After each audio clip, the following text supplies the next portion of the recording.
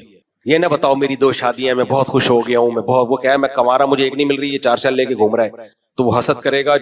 تو ہر ایک کو اپنی نعمت کھل کے بیان نہیں کی جاتی، یہ احتیاط کرنی چاہیے. السلام علیکم، ہاتھ تو میرا چھوڑ دو بھائی بس. وعلیکم السلام. بنگلہ دیش سے بھی کچھ لوگ آئے ہوئے تھے. بنگلہ دیش سے آؤ، بنگلہ دیش، بنگلہ دیش زندہ باد. آپ لوگ نے بھی اس جنگ میں ساتھ دیا ہے، بنگلہ دیش والوں نے پاکستان سے محبت کا اظہار کیا ہے. دارالعلوم کراچی میں پڑھے ماشاءاللہ. میرے ایک استاذ بھی بنگلہ دیش میں ہیں، مفتی شہید اللہ صاحب، مفتی رشید احمد صاحب کے خلیفہ ہیں. ان سے کانٹیکٹ نہیں ہو رہا میرا، کہیں کانٹیکٹ کرا دو. ٹھیک ہے، ہاں اچھا آپ بیٹھیں، جزاک اللہ. وہ جو پائلٹ تھا نا MM عالم، جس نے 5 طیارے گرائے تھے، 65 میں بھی ہم جیتے تھے. یہ ذہن میں رکھو. لوگ کہتے ہیں 65 میں ہم ہارے تھے، یہ بھی پروپیگنڈا شروع کر دیا. اس جنگ میں بھی ہم جیتے ہیں، اب پروپیگنڈا ہوگا تو اس سے بھی مکر جائیں گے. تو وہ جو MM عالم جس نے 5 جہاز گرانے کا ریکارڈ قائم کیا تھا، وہ بنگلہ دیشی زبان تھی ان کی. ہاں، گینیس بک آف ورلڈ میں ایک ریکارڈ ہے ان کا کہ 5 طیارے ہوا میں اڑا دیے. تو بنگلہ دیش سے آیا. بنگلہ دیش موسلی کھاتے ہیں، دماغ تیز ہوتا ہے بنگلہ دیش میں. مفتی صاحب اگر کوئی بندہ خود کو کسی فرقے کا نہ کہے، مسلمان کہے، تو کیا یہ صحیح ہے؟ بالکل صحیح ہے، لیکن جب پریکٹیکل لائف ہوگی تو کسی نہ کسی کو فالو کرے گا. وہ کچھ باتیں بولنے کی حد تک بہت اچھی ہوتی ہیں، پریکٹیکل لائف میں ان کی کوئی ویلیو نہیں ہوتی. مثال کے طور پر جب آپ رشتہ لینے کے لیے گئے، لڑکی والوں نے پوچھا کہ آپ مسلمان ہیں؟ ہاں جی میں مسلمان ہوں. کون سا فرقہ ہے آپ کا؟ آپ نے کہا کہ میرا کوئی فرقہ نہیں، میں فرقوں میں بلیو ہی نہیں کرتا. تو کہیں گے بیٹا پھر آپ یہ بتاؤ کہ آپ نماز پڑھنے کے لیے امام بارگاہ میں جاتے ہو یا مسجد میں جاتے ہو؟ انکل میں مسجد میں جاتا ہوں. تو بیٹا اس کا مطلب سنی ہو نا پھر آپ. نہیں میں سنی نہیں ہوں، میں فرقوں میں بلیو نہیں کرتا. بیٹا جو مسجد میں جاتا ہے اسی کو سنی کہا جاتا ہے، جو امام بارگاہ جاتا ہے اس کو شیعہ کہا جاتا ہے. اچھا جب آپ مسجد میں جاتے ہو تو آپ ہری پگڑی پہنتے ہو یا جو پگڑی سمجھ میں آ جائے وہ پہنتے ہو؟ میلاد مناتے ہو؟ 12 ربیع الاول پہ لائٹیں لگاتے ہو یا نہیں لگاتے؟ انکل میں لائٹیں وائٹیں نہیں لگاتا اور میں یہ چیزیں نہیں کرتا. تو بیٹا اسی کو دیوبندی کہا جاتا ہے. نہیں انکل میرا کوئی فرقہ نہیں ہے. تو بیٹا تم نے اپنا بھی ٹائم ویسٹ کر رہے ہو، ہمارا بھی ٹائم ویسٹ کر رہے ہو. ان شارٹ شروع میں کہہ دیتے میں دیوبندی ہوں تو ہم سمجھ جاتے کیا کیا کرتے ہو کیا کیا نہیں کرتے. تو کچھ باتیں کہنے میں بڑی دلچسپ ہوتی ہیں، پریکٹیکل لائف میں وہ نہیں ہوتی. جیسے انجینئر علی مرزا صاحب بھی کہتے ہیں کہ میرا کوئی فرقہ نہیں ہے، لیکن وہ کہتے ہیں میں اہل سنت والجماعت کے جو عقائد ہیں اور جو ان کا منہج ہے میں اس کو فالو کرتا ہوں. تو بھائی جو اہل سنت والجماعت کے عقائد اور ان کے منہج کو، اسی کو تو سنی کہا جاتا ہے، اسی کو تو سنی کہا جاتا ہے. تو یہ عجیب بات ہے. یہ ایسے جیسے نہ میں مرد ہوں نہ میں عورت ہوں. تو بھائی آپ مرد بھی نہیں ہو عورت بھی نہیں ہو تو کیا ہو پھر آپ؟ داڑھی ہے؟ ہاں جی میرے داڑھی ہے. آواز مردوں والی ہے، عورت کی طرف اٹریکشن ہے، تو اسی کو ہی تو مرد کہا جاتا ہے. تو ایسے ہی میرے بھائی یہ اسلام میں فرقہ واریت اچھی چیز نہیں ہے، لیکن فرقے مسلمانوں میں ہیں. یہ گراؤنڈ ریئلٹی ہے، اس کا آپ انکار نہیں کر سکتے. یہ کہہ سکتے ہیں کہ فرقے ہونے نہیں چاہیے. کاش نہ ہوتے، ہم سب ایک ہوتے تو بہت اچھا ہے، بہت اچھا ہوتا.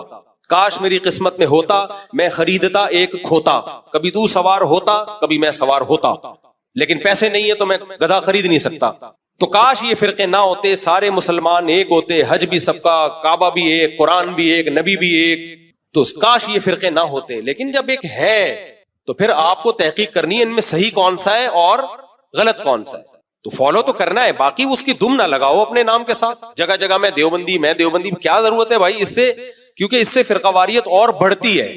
جہاں ضرورت ہو شدید وہاں آپ یہ لفظ استعمال کر لو، جہاں ضرورت نہیں ہے تو نارمل سب مسلمان ہیں بھائی. کیا ضرورت ہے ان ناموں میں کیا رکھا ہوا ہے؟ زیادہ فنڈر بنو گے. ارشاد جی حضرت عیسیٰ علیہ السلام کے بھی والد ہیں آدم علیہ السلام.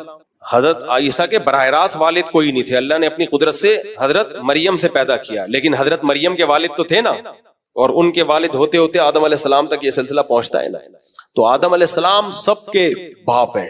مفتی صاحب اگر کوئی بندہ خود کو کسی فرقے کا نام نہ دے، اچھی بات ہے، نام نہ دے آپ. مفتی صاحب قضائے عمری نمازیں کس طرح ادا کریں جب صحیح اندازہ نہیں کہ کتنے؟ تو اندازہ جب تمہیں نہیں ہے تو مجھے کہاں سے ہوگا، چھوڑی تم نے. اندازہ لگانا پڑے گا دماغ پہ زور دے کے. ٹینکر سے پانی بیچنا کیسا ہے؟ ساری دنیا بیچ بھی رہی ہے، خرید بھی رہی ہے، گورنمنٹ کو چاہیے نہ روکے ان سب چیزوں سے. میری والدہ رشتہ دیکھ رہی ہیں میرے لیے. میں نے کہا کہ مہنگائی بہت ہے اور میں ذمہ دار بھی نہیں ہوں، کیا کروں؟ مت کریں شادی، کسی کی لڑکی کا بیڑا غرق کرو گے اگر تم ذمہ دار بھی نہیں ہو اور تمہارے پاس خرچہ بھی نہیں ہے. یا تو بہت غریب لڑکی دیکھو، بہت غریب، جس کا خرچہ تم اٹھا سکو. میرا ایک دوست ہے جس کے والد نے 2 شادیاں کی ہیں. پہلی بیوی سے ایک بیٹی تھی جو کہ اب فوت ہو چکی ہے. ان کے 2 بیٹے ہیں اور دوسری بیوی حیات ہیں جن سے ایک بیٹا ہے. میرا دوست کے والد کی زمینی وراثت تقسیم کا مسئلہ ہے. سوال یہ کہ وراثت کی تقسیم کس طرح ہوگی؟ ان کے والد کی زمینی وراثت، ابا کے انتقال کے بعد جو بچہ ابا کی زندگی میں فوت ہو گیا اس کی وراثت ختم ہو گئی. باقی 2 بیویاں ہیں تو 12.5% دونوں بیویوں میں ڈیوائیڈ ہو جائے گا. جو بچ جائے گا، ایک بیٹا اور 2 بیٹے ہیں تو 2 بیٹوں میں برابر تقسیم ہو جائے گا. مفتی صاحب میں ایک مولوی صاحب کا بیان سن رہا تھا، وہ بتا رہے تھے کہ حدیث کی کتب جو نبی کریم صلی اللہ علیہ وسلم سے صدیوں بعد لکھی گئی ہیں، ان میں کافی حدیثیں جو مجوسیوں نے خود سے بنائی ہیں اور وہ قرآن کے احکام کے خلاف ہیں. کیا یہ صحیح ہے؟ بکواس ہے، یہ بالکل فضول بات ہے. حدیث کی کتابیں بعد میں لکھی گئی ہیں، اس کا مطلب یہ نہیں کہ حدیث پہلے تھی نہیں. قرآن بھی تو بعد میں مرتب ہوا ہے. کیا مطلب قرآن پہلے تھا ہی نہیں؟ سب سے پہلے فقہ مرتب ہوا ہے. قرآن و حدیث سے مسائل مرتب کیے گئے ہیں، اسلامی قانون. حالانکہ حدیث کی کتابیں اس وقت مدون نہیں ہوئی تھیں. سب سے پہلے فقہ حنفی مرتب ہوا ہے، حالانکہ حدیث کی کتابیں اس وقت مرتب نہیں ہوئی تھیں. لیکن حدیثیں تھیں تو فقہا نے ان قرآن اور حدیث کو سامنے رکھ کر فقہ مرتب کیا. فقہ مالکیہ، فقہ امام شافعی کے دور میں آ کے پھر حدیث کی تدوین کا کام بڑھ گیا تھا اور بڑے پیمانے پر ہونا شروع ہو گیا تھا. تو کسی چیز کا مدون ہونا بعد میں یہ ایک الگ چیز ہے. اس سے یہ ثابت تھوڑی ہوتا کہ پہلے یہ تھی نہیں. تو منکرین حدیث پر وہی الزام لگاتے ہیں جو بعض متشدد اہل حدیث فقہ پہ الزام لگاتے ہیں. وہ کہتے ہیں یہ فقہ نبی کے دور میں تو تھا ہی نہیں، تو امام حنیفہ کے دور میں لکھا گیا ہے. اجمیوں کی سازش ہے، اجمیوں کا فقہ ہے، یہ اجمیوں کا فقہ کوفہ والوں نے لکھا ہے. یہ بھائی یہی الزام منکر حدیث پہ لگاتے ہیں کہ امام بخاری اجمی تھے، انہوں نے لکھا ہے. تو اسلام میں اس سے کوئی فرق نہیں پڑتا کہ اجمی لکھ رہا ہے یا عربی لکھ رہا ہے. لکھ کیا رہا ہے بھائی؟ پیغمبر کے حدیثوں سے ہی اخذ کر کے لکھ رہا ہے. تو امام بخاری اجمی تھے، جو انہوں نے لکھا وہ نبی کے اقوال اور پوری سندوں کے ساتھ، اور وہ سندیں نبی کے دور تک پہنچتی ہیں، نبی کے دور تک. تو اس لیے وہ بہت مستند اور اوتھینٹک ہیں. ہاں تدوین بعد میں ہوئی ہے، اس سے کوئی فرق نہیں پڑتا. ایسے تو قرآن بھی بعد میں حضرت عثمان کے دور میں اس ترتیب سے مدون ہوا ہے. کوئی کہے یہ تو عثمان کا لکھا ہوا قرآن ہے، ہم نہیں، اور اس کو کہتے بھی مصحف عثمانی ہے، اسی کہ حضرت عثمان نے مرتب کیا ہے. یہ منکر حدیث بیچارے فارغ ہیں. میرا ایک مناظرہ ہے منکر حدیث کے خلاف، آڈیو مناظرہ ہے، وہ آپ سنیں، مزہ نہ آئے پیسے واپس. وہ بیچارہ سر دھن گیا تھا، اس کا پاگل ہو گیا تھا، وہ ٹکرے مارنے لگا تھا دائیں بائیں. تو وہ سن لیں تو ان کے سارے اشکالات ختم ہو جائیں گے انشاءاللہ. ارشاد. السلام علیکم. وعلیکم السلام. نظر تیز کرنے کے لیے کوئی دعا؟ کس کے لیے؟ نظر، آنکھوں کی نظر جو ہوتی ہے. آنکھوں کی نظر صحیح کرنے کے لیے میں نے اللہ سنا میری کوئی- نظر کو ٹھیک کر دے، بس یہ دعا ہے. بس چشمہ لگ گیا بہت مشکل ہے اتر جائے. 40 سال کے بعد قریب کی نظر ہر قیمت پہ کمزور ہوگی، لازمی، یہ ذہن میں رکھو. 1.5-2 نمبر کا چشمہ لگے گا. تو اس لیے اب میں چشمہ لگواتے ہوئے جب قریب دیکھنا ہوتا ہے، میں ویسے بھی پڑھ سکتا ہوں الحمدللہ، لیکن چشمہ لگا کے پڑھ لو تو زیادہ اچھا نظر آتا ہے. تو یہ کسی کا باپ بھی نہیں روک سکتا. میں 50 کا ہوں بھائی، میں 50 کا ہوں، آدھی صدی گزار لی میں نے زندگی میں. ارشاد. کیا؟ ہاں تو بیچارے لگا لیں. اب اس حالت میں کیا وہ نماز پڑھ سکتے ہیں؟ کچھ پیشنٹ اس حالت میں ہوتے ہیں کہ پیمپر لگانا ضروری ہے، تو بھائی نماز کے وقت میں وہ دو نمازیں اکٹھی پڑھیں نا. ظہر کو آخری وقت میں پڑھیں، صفائی ستھرائی کر کے ظہر پڑھی اور فوراً عصر کا وقت داخل ہوتا ہے عصر پڑھ لی، پھر پیمپر لگا لیا. پھر مغرب اور عشاء اسی طرح مغرب کو ڈیلے کیا، عشاء کے قریب صفائی ستھرائی کر کے مغرب پڑھی اور عشاء کا وقت داخل ہوتے عشاء پڑھ لی، پھر پیمپر لگا لیا. یہ بھی اگر ممکن نہیں ہے، اتنی گندگی مسلسل نکلتی چلی آ رہی ہے، تو پھر وہ معذور ہے. تو پھر وہ وضو کر کے نماز پڑھ لے، اللہ اس کی نماز قبول کر لے گا. ارشاد. جلدی. کچھ لوگ جو نماز پڑھتے ہیں نا، تو امام صاحب جب رکوع کے لیے چلے جاتا ہے تو پیچھے سے بندہ دوڑ کے آ جاتا ہے، تو یہ دوڑنا لازمی ہے؟ دوڑنا ٹھیک نہیں ہے، دوڑنا ٹھیک نہیں ہے. حدیث میں منع کیا ہے نماز کے لیے دوڑنے سے. آرام سے جائے، رکوع مل جائے تو ٹھیک ہے، نہیں تو ایک رکعت بعد میں پڑھ لے بھائی. ارشاد. میں کچھ لوگوں کی پرچیاں بھی پڑھ لوں نا، بیچارے لکھ کے لائے ہیں. پہلے یہ پڑھ لوں کچھ پرچیاں. مفتی صاحب ایک مولوی صاحب کا بیان سننا تھا, وہ بتا دیتے کہ ہو گیا میرے بھائی, اس کا جواب ہو گیا. بہت سے لوگ کہتے ہیں کہ ہماری فوج مذہبی ہے اور دین سے محبت کرنے والی ہے, لیکن فوج میں اکثر لوگ داڑھی نہیں رکھتے. سنت کو ذبح کرنا کون سی دینداری ہے؟ ادارہ مذہبی ہے, ہر آدمی مذہبی نہیں ہے. فوج میں تو عیسائی بھی ہیں, یہودی بھی ہیں, یہودی تو نہیں مجھے پتا, عیسائی بھی ہیں, ہندو بھی ہیں, تو یہودی نہیں ہے. یہودی تو ویسے ہی پاکستان میں ہے ہی نہیں. تو اس کا مطلب یہ تھوڑی ہے کہ ادارہ مذہبی ہے. ادارے کا جو نعرہ ہے ایمان, تقوی اور جہاد فی سبیل اللہ, اللہ اکبر کے نعرے لگائے جاتے ہیں. اور ابھی تو آپ کا آرمی چیف ہے, وہ تو صبح و شام قرآن کی آیتیں پڑھ رہا ہے, اس کو تو انڈیا کہہ رہا ہے مولانا عاصم منیر. تو اور کیا چاہیے تمہیں بھائی؟ اب تم چاہ رہے ہو کہ 4 ریونڈ کے سارے بزرگ وہ آرمی میں چلے جائیں. تو ہاں کچھ سیکولر لوگ بھی ہیں آرمی میں, وہ انڈیویجول کوئی بھی کچھ بھی ہو سکتا ہے. لبرل لوگ ہیں, سیکولر لوگ ہیں, مذہب مخالف لوگ بھی, وہ ہر ادارے میں ہوتے ہیں, تو فوج میں بھی ہیں. لیکن فوج ایز اے فوج وہ سیکولر نہیں ہے, ایز اے ادارہ وہ سیکولر نہیں ہے. بہت سے لوگ کہتے ہیں ہو گیا میرے بھائی. باقی فوج میں بہت سارے کام کیے جا سکتے تھے, لیکن ہم لوگ ہمیشہ مخالفت پر بلیو کرتے ہیں. ہمیشہ ہماری پالیسی یہ رہی ہے کہ اداروں کے مخالفت میں آ کے کھڑے رہو, ان کو برا بلا کہہ کے عوام سے فیور لیتے رہو. اگر یہ پالیسی ہو نا کہ آپ ان کو حوصلہ افزائی کریں, ان کو فیور دیں, پھر جو غلط چیزیں ان میں ہیں وہ محبت سے آپ ان کی اصلاح کی کوشش کریں. یہ کام اگر ہم نے 50 سال سے کیا ہوتا تو آج بہت ساری تبدیلیاں ہو چکی ہوتی.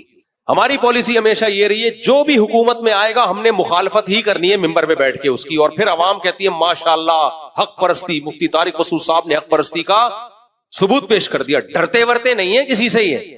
ابے مخالفت کیا ڈرتے ہیں؟ کوئی گرفتار تھوڑی کرے گا مخالفت کر کے. تو جامعۃ الرشید کی جو پالیسی ہے نا وہ یہی ہے بھائی, مخالفت کی سمت مت جاؤ. آپ کی جو بھی حکومت میں ہے آپ اس کو عزت دو, اس کا احترام کرو. حاکم وقت ہے وہ, چاہے کوئی بھی ہو, اور اچھے کاموں میں اس کی حوصلہ افزائی کرو, اور جو اس میں غلطیاں ہیں آپ اس کو آرام سے محبت سے سمجھاؤ. اس طرح سے سوسائٹی کی اصلاح ہو سکتی ہے. لیکن اپوزیشن مت بنو, ہر جگہ جا کے مخالف. اپوزیشن کا کام کیا ہوتا ہے کہ بھئی گورنمنٹ میں جو اچھا کام ہوگا اس میں کیڑے نکالنا, اور جو غلط ہے وہ تو ویسے ہی غلط, اس کو جتنی غلطی ہے اس کو 10 گنا بڑھا کے پیش کرنا. اور آپس میں یہ لوگ بڑے دوبارہ مل لیتے ہیں, جب گرتے ہیں تو پھر سارے چائے پی رہے ہوتے ہیں ایک دوسرے کے ساتھ بیٹھ کے. تو یہ ٹھیک نہیں ہے. مجدد الفسانی رحمۃ اللہ علیہ کے جو طریقہ کار تھا نا, اکبر بادشاہ جو جلال الدین اکبر تھا ملحد ہو گیا تھا, وہ اتنا بیڑا غرق کر دیا تھا اس نے ہندوستان میں. تو علماء اس کے خلاف فتویٰ دیتے, یہ کافر ہو گیا, اس کا نکاح ٹوٹ گیا, یہ ہو گیا. مجدد الفسانی رحمۃ اللہ علیہ نے ان کو کیوں الفسانی, دوسری 1000ویں کے وہ شروع میں آئے, انہوں نے تجدید کا کام کیا. انہوں نے کہا مخالفت سے کچھ بھی نہیں ہوگا, بغاوتیں ہوں گی, ہندوستان برباد ہو جائے گا. تو جا کے بادشاہ کا قرب حاصل کیا, محبت سے اس کو سمجھایا, شہزادوں کے قرب حاصل کیا, ان کو سمجھایا. یہاں تک ایک شہزادے سے کہا جب تک تو جنت میں نہیں جائے گا میں بھی جنت میں نہیں جاؤں گا, میں اللہ سے پوری کوشش کروں گا تجھے بخشوانے کی. کوشش ہی کر سکتا ہے انسان. اس کو ہدیے دیے. بادشاہوں کا قرب یا تو چاپلوسی میں کیا جاتا ہے اپنے فیور کے لیے, یا ان کو ٹھیک کرنے کے لیے کیا جاتا ہے. تو علماء نے الزام لگائے, بعض مولویوں نے, سب نے نہیں, کہ یہ تو حکومتی پٹھو ہیں, یہ تو یہ ہیں وہ. انہوں نے کیا کیا مجدد الفسانی رحمۃ اللہ علیہ کی کوششوں سے بالآخر جلال الدین اکبر کلمہ پڑھ کے دنیا سے گیا ہے, ایمان قبول کر کے گیا ہے. جو مسلمان تھا مرتد ہو گیا تھا, خنزیر کا گوشت کو حلال کر دیا تھا اس نے, دین اکبری بنا رہا تھا, سارے مذاہب کو کچمبڑ بنا کے ایک مذہب بنا رہا تھا وہ. تو جی دین الہی کی ایک الگ دین بنا رہا تھا وہ. تو مجدد الفسانی رحمۃ اللہ نے بہت محبت سے قرب حاصل کیا, شہزادوں کو سمجھایا. انگریز کا 200 سال جو پلان تھا نا وہ مؤخر کر دیا. انگریز 200 سال پہلے ہندوستان پہ قابض ہو جاتا, لیکن جلال الدین جو مجدد الفسانی شیخ احمد سرہندی رحمۃ اللہ علیہ کی کوششوں سے انگریز کا داخلہ یعنی جو قبضہ تھا وہ 200 سال کے لیے ڈیلے ہو گیا. یہ بھی ایک طریقہ ہے میرے بھائی. جامعۃ الرشید کی یہی پالیسی ہے. اس پالیسی پہ لوگ کہتے ہیں سرکاری لوگ ہیں, درباری ملا ہیں. بھائی جامعۃ الرشید 1 روپے نہیں لیتا, نہ حکومت سے نہ فوج سے, 1 روپے نہیں لیتا. ہم بھی تو جامعۃ الرشید کے ہیں. میں واگا بارڈر گیا ہوں, جو میں نے بیان داغا ہے, کسی فوجی کا فون نہیں آیا تھا ہمارے پاس کہ آپ واگا بارڈر جائیں, نہ کسی فوجی نے ایک لڈو کھلایا ابھی تک ہمیں. ایک دوست ہے میرے فوج میں, ان کا شکریہ آیا تھا, مفتی صاحب ویل ڈن, آپ نے ہماری حوصلہ افزائی کی. اور وہ جو واگا بارڈر پہ کرنل صاحب تھے انہوں نے بڑا خوشی کا اظہار کیا. اس کے علاوہ تو کچھ بھی نہیں ہے میرے بھائی. تو جو پازیٹیو وے میں کام کرے گا وہ درباری ہے, وہ سرکاری ہے, وہ یوں ہے, وہ ایسا ہے. ہاں کچھ لوگ سرکاری درباری ہوتے بھی ہیں, اٹھاؤ گیری والے بھی ہوتے ہیں, جو فیور لے رہے ہوتے ہیں اپنی ذات کے لیے. تو ہم لوگ کیا ہے، ہمیشہ مخالفت میں جانا، ہمیشہ اپوزیشن میں جانا، حکومت کے اچھے کاموں میں کیڑے نکالنا اور غلط کاموں پہ ان کو ٹوکنا بھی واجب ہے، لیکن ٹوکنے کا بھی ایک طریقہ ہوتا ہے، تمسخر والا طریقہ نہیں ہوتا کہ مذاق اڑانا شروع کر دیں، آپ کارٹون بنا بنا کے بھپتیاں کسنا شروع کر دیں، اس سے کچھ بھی نہیں ہوتا۔ اچھا میرے بھائی، اجتہاد اور بدعت میں کیا فرق ہے؟ جبکہ دونوں ہی دین میں اضافہ ہے۔ اجتہاد کا حکم نبی صلی اللہ علیہ وسلم نے دیا ہے، اور بدعت کہتے ہیں جس کا کوئی ثبوت ہی نہ ہو۔ اجتہاد تو کہتے ہیں قیاس کرنا، اس کا تو نبی نے حکم دیا ہے، دلائل کسی اور وقت بیان کروں گا کیونکہ وقت بہت زیادہ ہو گیا ہے۔ میں جہاں رہتا ہوں اس علاقے میں ایک اہل حدیث کی مسجد ہے اور بریلوی کی مسجد ہے، کسی مسجد میں نماز پڑھوں، جو بریلوی مسجد ہے وہاں کے امام نے کافی بار مجھے جمعے کے خطبے میں بولا ہے کہ شیخ عبد القادر جیلانی کے در پہ جایا کرو، پیروں سے مانگا کرو۔ دیکھو بریلویوں میں سارے ایسے نہیں ہوتے، آگے کہہ رہے میں حنفی ہوں، تو ایک اہل حدیث کی مسجد ایک بریلویوں کی مسجد ہے، تو بریلویوں میں سارے متشدد نہیں ہوتے، ان میں معتدل بھی ہوتے ہیں، تو اگر کوئی بریلویوں کی معتدل ہو جو شرکی عقیدہ نہ رکھتا ہو تو وہاں پڑھ لے۔ لیکن آپ جس کا کہہ رہے ہیں کہ وہ تو کہہ رہے ہیں شیخ عبد القادر گیلانی سے مانگا کرو اور پیروں سے مانگا کرو، تو اہل حدیث کے پیچھے پڑھ لو بھائی نماز۔ اہل حدیث کے عقائد میں ہمارے عقائد میں کوئی فرق نہیں ہے، عقائد توحید والے ہی ہیں ان کے۔ اتنی آہستہ سے ہوتی ہے، ہاں غیر مسلم کو بھی فائدہ دیتی ہیں، ہاں تو کر سکتے ہیں۔ جی جی، مولانا طارق جمیل صاحب نے کہا ہے کہ حضرت آمنہ کی قبر پہ بھی گیا اور بیت اللہ کے اندر بھی گیا ہوں، لیکن حضرت آمنہ کی قبر پہ جو میری کیفیت تھی وہ بیت اللہ میں بھی نہ تھی۔ کیا اس طرح کہنا درست ہے؟ کیفیت کس ٹائپ کی کیفیت؟ دیکھو آپ بیت اللہ کے اندر گئے اور آپ کی ایک الگ نوعیت کی کیفیت بنی، ایک روحانیت، اور ادھر آپ کی ماں کا جنازہ رکھا ہوا ہے، وہاں آپ کی کیفیت الگ نوعیت کی ہوگی، وہ بہت شدید کیفیت ہوگی کہ بھی ماں کی ڈیتھ ہو گئی۔ یہاں یہ کیفیت زیادہ ہوگی ماں کی ڈیتھ کو دیکھ کر، جو بیت اللہ کے اندر بھی نہیں ہے، لیکن اس کیفیت کی نوعیت کیا ہوگی؟ وہ چینج ہوگی، وہ الگ نوعیت کی کیفیت تھی، یہ الگ نوعیت کی کیفیت۔ تو اگر روحانی کیفیت مراد ہے کہ بیت اللہ کے اندر گئے، جو انوار برس رہے تھے بیت اللہ کے اندر، جب نبی کی والدہ کی قبر پہ گئے تو اس سے زیادہ انوارات محسوس ہو رہے تھے، تو یہ تو غلط ہے بھائی۔ اللہ کا گھر ہے تو اللہ کے گھر کے انوارات تو اللہ کے گھر کے انوارات ہی ہوتے ہیں، اور اگر کیفیت سے کوئی اور کیفیت مراد ہے تو پھر وہ ان سے پوچھا جائے گا کون سی کیفیت ہے۔ تو بہتر یہ ہے کہ جب کوئی عالم ایسی بات کرے تو اس کے اچھا مطلب خود ہی تلاش کر لیا کرو۔ ابھی میں نے کہا نا، ضرورت تھوڑی ہے کہ اپوزیشن میں آ کے مخالفت لا کے توپوں ہی چلانا شروع کر دو، آپ اچھا مطلب لے لو۔ اور اگر نبی صلی اللہ علیہ وسلم کی والدہ کی قبر پہ کوئی خاص کیفیت بنی تھی، وہ بھی نبی کی محبت میں بنی تھی نا، کیا خیال ہے؟ وہ بھی تو نبی سے تعلق کی وجہ سے بنی تھی کہ اللہ کے پیغمبر کی والدہ ہے، تو وہ بھی کوئی اس میں شرک ورک کا کوئی پہلو نہیں ہے۔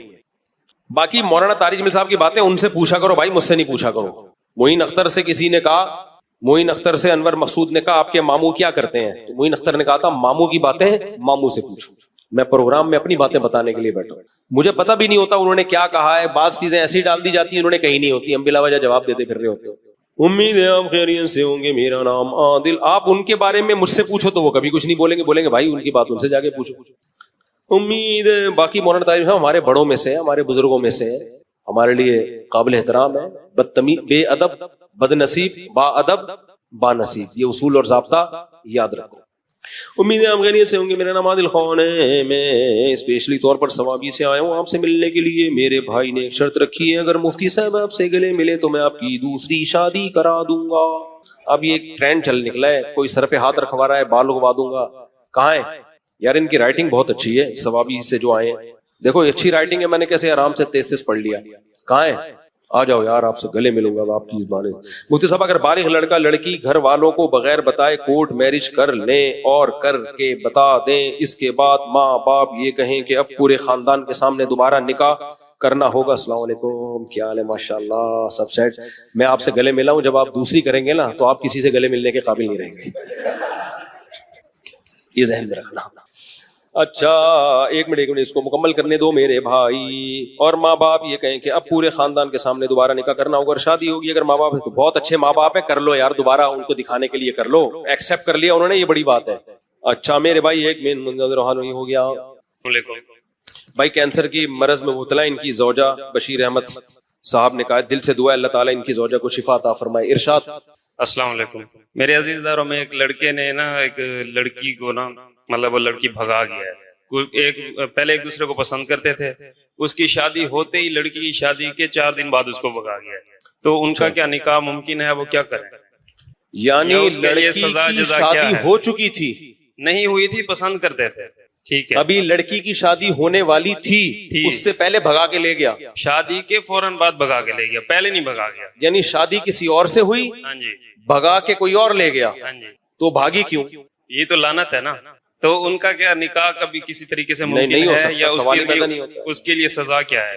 بس سزا تو زنا کی سزا ہے جو شریعت میں، جو زنا پہ سزا ہے شریعت میں. اور یہ تو پرلے درجے کی بےغیرتی ہے. جب تک شوہر ڈیورس نہیں دے گا وہ پہلے شوہر دوسرے شوہر سے نکاح نہیں، دوسرے بندے سے نکاح نہیں کر سکتی. چلے بھائی کافی ہو گیا میرا خیال ہے، بس تھک گئے یار.